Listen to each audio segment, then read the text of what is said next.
this week's breakthrough word, prepare to prosper, step number 2.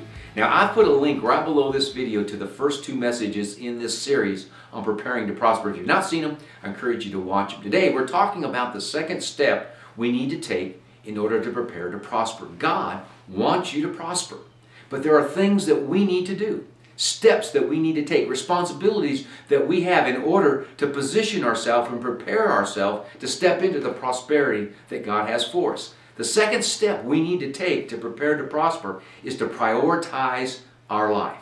You know, one of the reasons many people don't prosper in life is because they spend most of their time on things that are not important. They don't properly prioritize their life.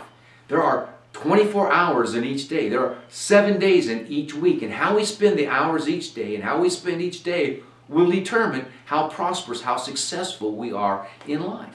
There are 3 things you can do with the time that you have. You can waste it, you can spend it, or you can invest it. We want to invest our time in the things that will bring the greatest return. We want to invest our time in the things that will count for eternity, the things that will bring forth the greatest fruit in our life, bring forth the greatest return. So the question is, how do you prioritize your life? Well, let me just share 3 or 4 things with you that can help you. Number 1, keep God first.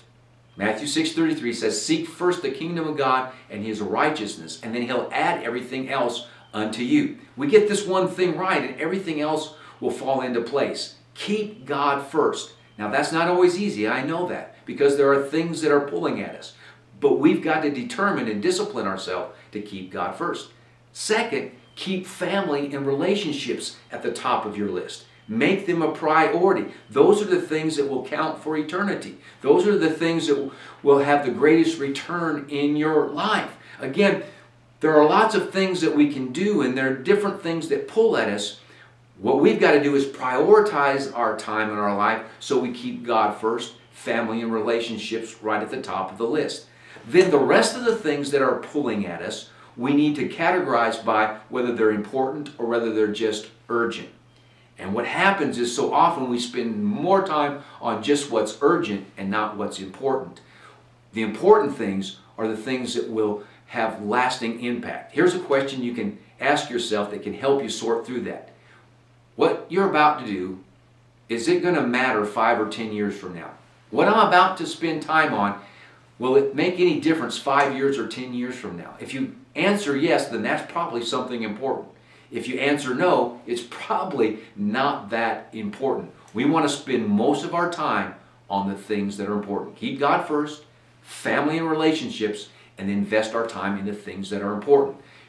There are lots of things that pull at us, and this is why this is a struggle. You've got emails and text messages and cell phones and job requirements and all the things, pay bills, all the deals that are a part of life.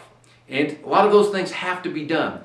But what we want to do is prioritize our life so we're focusing most of our time on the things that are important. Psalm 90 verse 12 says, Lord, teach us to number our days, to order our steps. There's a saying that says the main thing is to keep the main thing the main thing. If we want to prosper, we've got to learn to prioritize our life. That's your breakthrough word for this week. Until the next time, remember, put your life in order. Prioritize the important things. Keep God first. Keep family relationships at the top of your list. You're going to walk in the prosperity that God has for you. Be blessed.